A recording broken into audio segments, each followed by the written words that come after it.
خبز عند البائع لا يأكله إلا الجائع.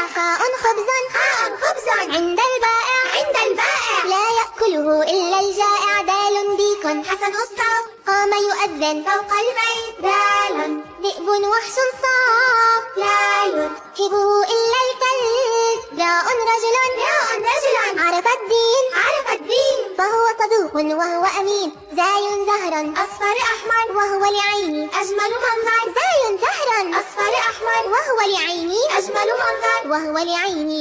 منظر.